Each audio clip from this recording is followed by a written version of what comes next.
भाजपा ने झारखंड के लिए जारी किया लिस्ट। लोकसभा चुनाव के लिए 11 सीटों पर ऐलान कर दिया है।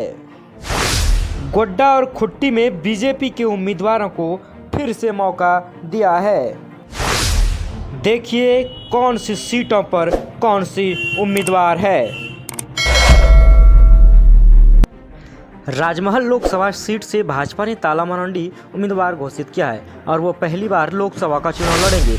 इससे पूर्व वह बोरियो विधानसभा क्षेत्र से भाजपा के टिकट पर 2005 और 2014 में चुनाव जीत चुके हैं। 2019 में भाजपा ने उनका टिकट काट दिया था और इसके बाद आजसू के टिकट पर विधानसभा का चुनाव लड़ा था। भाजपा के केंद्रीय नेतृत्व ने एक बार फिर सुनील सोरेन पर भरोसा जताते हुए दुमका से टिकट की घोषणा कर दी है।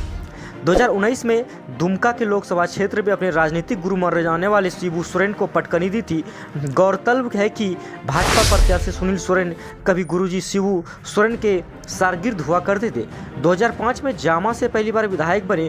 उन्होंने अपने गुरु से सबसे बड़े बेटे दुर्गा सोरेन को हराकर पहली बार विधायक बने थे। जबकि 2014 में मोदी लहर के बावजूद सुनील सोरेन ने महज लगभग 39,000 मतों से पराजित थे। दोनों चुनाव में अपने से बड़े कद के नेता माने जाने वाले शिबू सोरेन को कड़ी टक्कर दी थी। वहीं पार्टी के भीतरघात की वजह से सुनील 2009 व 2014 में शिकस्त का सामना करना पड़ा था। गोड्डा से निशिकांत दुबे को चौथी बार टिकट मिला है। वर्ष 2009 में जब भारतीय जनता पार्टी ने गोड्डा संसदीय सीट से प्रत्याशी के रूप में युवा निशिकांत दुबे को प्रत्याशी बनाया था तो न उन्हें कोई जानने वाला था और न ही उनके नाम की घोषणा से पार्टी में भीतर सब कुछ सही था। विषम परिस्थितियों में अचानक बिहार के भागलपुर निवासी व दिल्ली की राजनीति में सक्रिय रहने वाले निशिकांत दुबे ने प्रत्याशी के रूप में धमाकेदार एंट्री की। उसके बाद राजनीतिक में सटीक व सदैव दांव पेच के सहारे उन्होंने गोड्डा संसदीय सीट पर जीत दर्ज कर ली। कांग्रेस के कद्दावर नेता अल्पसंख्यक नेता के रूप में जाने जाने वाले फुरकान अंसारी को उन्होंने मामूली मतों के अंतर से सही लेकिन हरा तो दिया। निशिकांत दुबे को मिली मुश्किल से उस जीत को उन्होंने 5 वर्षों में अपने कामों की बदल आसान बनाने की कोशिश की। शुरुआती दौर में लोगों की हवाई लगने के वाली उनकी बड़ी घोषणाओं जब एक और धरातल पर उतरने लगी तो उनके प्रति विश्वास बढ़ने लगा। पुनः वर्ष 2014 में पार्टी ने उन्हें अपना प्रत्याशी लोकसभा चुनाव में बनाया। उसके बाद दमखम से चुनाव लड़कर वो लंबे अंतराल से विजेता घोषित हुए। पुनः फुरकान अंसारी को ही चुनावी अखाड़े में पटकनी दी। उन्होंने वह सफल रहे वह पूरा कार्यकाल विकास के नाम पर समर्पित दिखाने के लिए सबसे बड़े नेताओं का आवागमन यहाँ तक कराने का काम किया। घोषणाएं कराई धरातल पर उतारने का काम किया। परिणाम स्वरूप पुनः वर्ष 2019 में लोकसभा चुनाव के पार्टी लगातार तीसरी बार निशिकांत दुबे को भाजपा का प्रत्याशी बनाकर चुनावी समर में उतारा। उसे चुनाव निशिकांत दुबे के बड़े अंतर से जीतकर हैट्रिक लगा दी।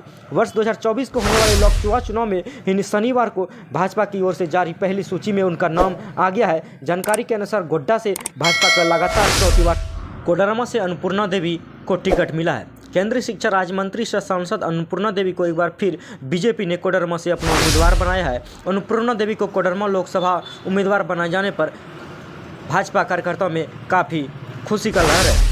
इसी तरह बता दें कि रांची से संजय सेठ को टिकट मिला है। भारतीय जनता पार्टी के एक भारतीय राजनीतिक हैं और वो 2019 से झारखंड राज्य के रांची से लोकसभा सदस्य के रूप में कार्यरत है। आपको बता दें कि जमशेदपुर से विद्युत वरण महतो को भारतीय जनता पार्टी ने एक बार फिर से भरोसा जताया है और टिकट देने का घोषणा किया है। से गीता कोड़ा को टिकट मिला है जो कि कांग्रेस से बीजेपी में हाल ही में शामिल हुई है। दरअसल झारखंड के पूर्व मुख्यमंत्री मधु कोड़ा की पत्नी व पश्चिम सिंहभूम जिले के सांसद गीता कोड़ा पार्टी ने सोमवार को कांग्रेस से इस्तीफा देकर बीजेपी का दामन थाम लिया था। सूत्रों से मिली जानकारी के मुताबिक वो राज्य में कांग्रेस पार्टी द्वारा किए गए गठबंधन से खुश नहीं थे, इसलिए उन्होंने ऐसा किया। लेकिन बीजेपी का ऐसे प्लान कुछ खास मकसद था और बीजेपी में ज्वाइन किए हैं और उसको तुरंत टिकट भी मिला है। खुट्टी से अर्जुन मुंडा जो कि झारखंड के मुख्यमंत्री भी रह चुके हैं। बता दें कि गीता कोड़ा के बीजेपी ज्वाइन करते ही मधु और गीता कोड़ा दोनों ट्रेंड करने लगे थे। ऐसे में ये जानना बेहद ज़रूरी है कि कोड़ा दंपति कौन है और इनका झारखंड की राजनीति में क्या रोल रहा है। मधु कोड़ा ने बतौर ठेका मजदूरी की भी है। मजदूर यूनियन के नेता बने। कोड़ा के पिता ऐसी खान मजदूर थे और अपनी 1 एकड़ ज़मीन व खेती करते थे। खबरों के मुताबिक उनका सपना था कि उनका बेटा पुलिस में भर्ती हो और एक सम्मानजनक नौकरी पाने के करे, लेकिन उन्हें कोड़ा ने राजनीति का रुख किया और एक ऐसा ही महज 3 निर्दलीय विधायकों के साथ मिलकर सरकार बना ली।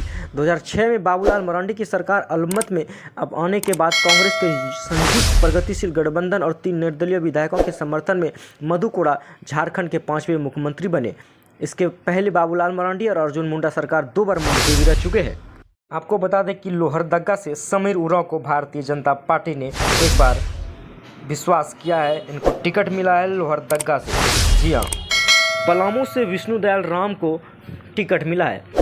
विष्णुदयाल राम कभी वरिष्ठ पुलिस ऑफिसर थे। 1973 IPS बैच के विष्णुदयाल 2 बार झारखंड पुलिस के DGP बने। वह पटना के SP भी रहे।